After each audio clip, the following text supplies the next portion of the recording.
years ago. We started at the Ogden before they expanded on it. I think the first Ogden probably hold 800 to 900 people. Then they expanded, and then it held like 14 to 1,600 or something like that.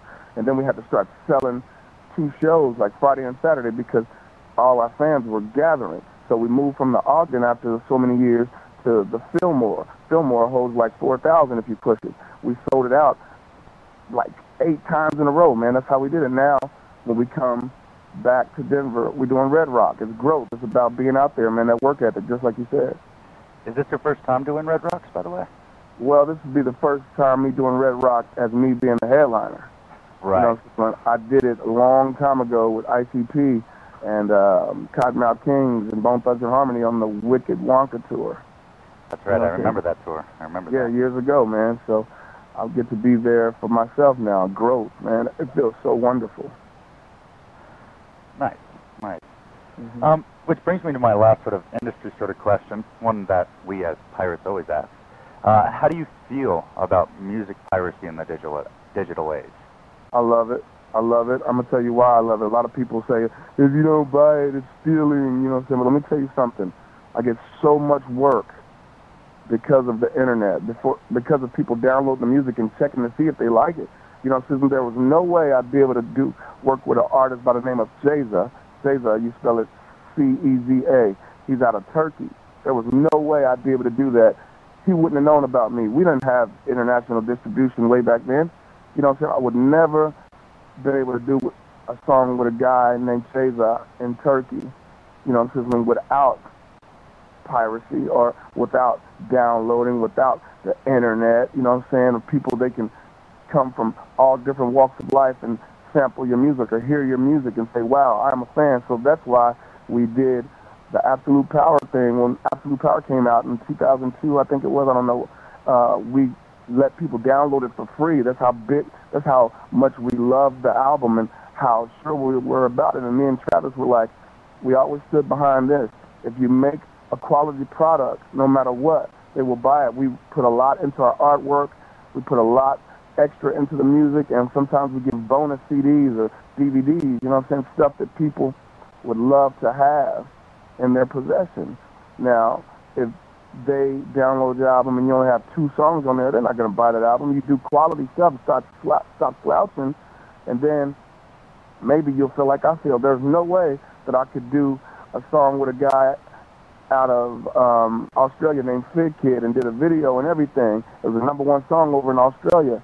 You know what I mean? There's no way I would be able to do that. There's no way I would be able to go do Roskilde Festival last year with Tool and Kanye and Guns N' Roses. Everybody was there, man. I performed with a guy by the name of LOC out of there.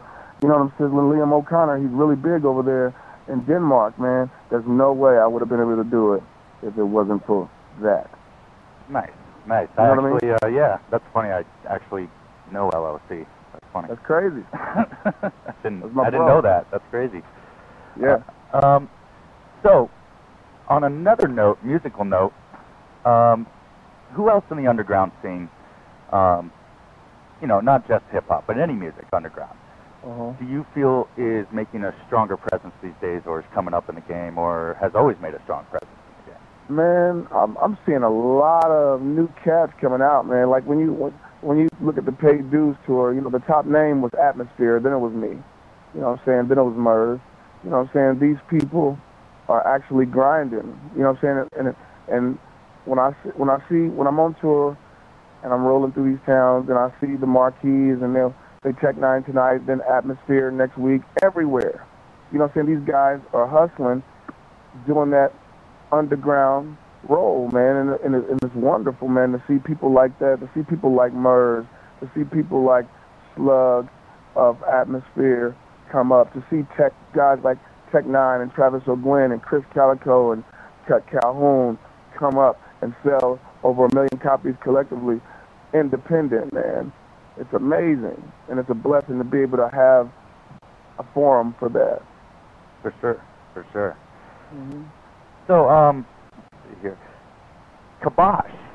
What's going on with Kibosh? Kibosh, man. I'm going to tell you like this. It's an idea that I've had for a long time. Me and Chris have a lot of songs loaded but not locked, because we have to assemble a band. Now, in order to assemble a band, we have to have time.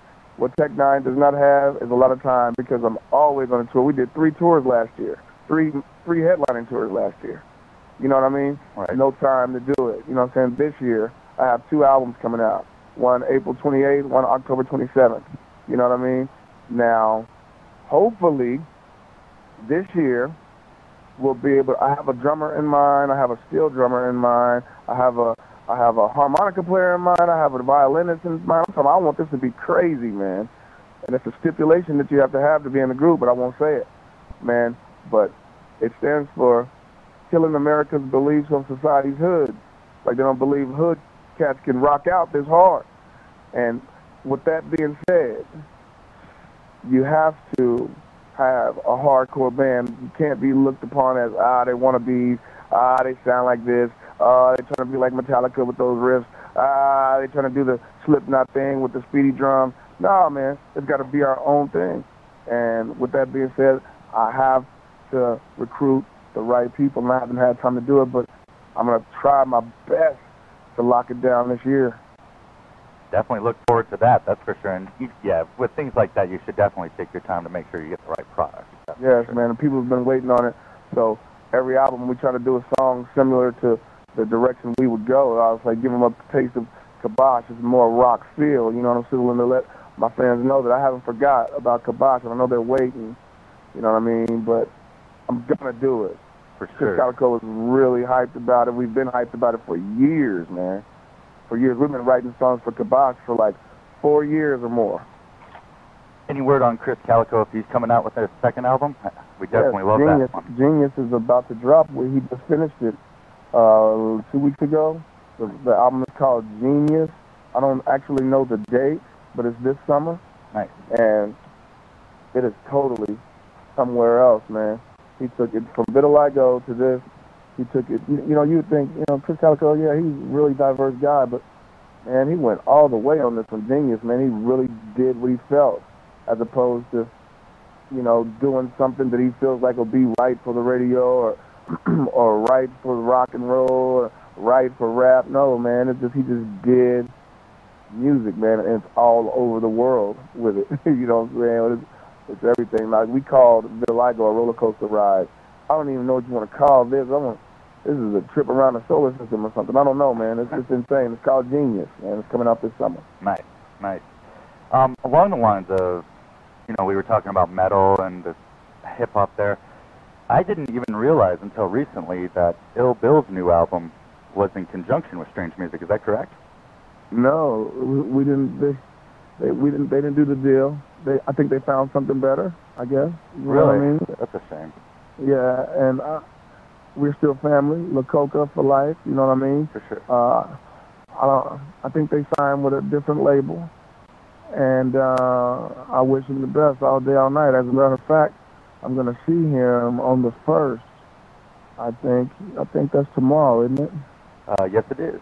Yeah, they'll be in Kansas City with Cottonmouth Kings, man. So I get to see La Coca perform live. I get to see Swain and all the guys, even Ill Bill and Everlast and everybody. Necro.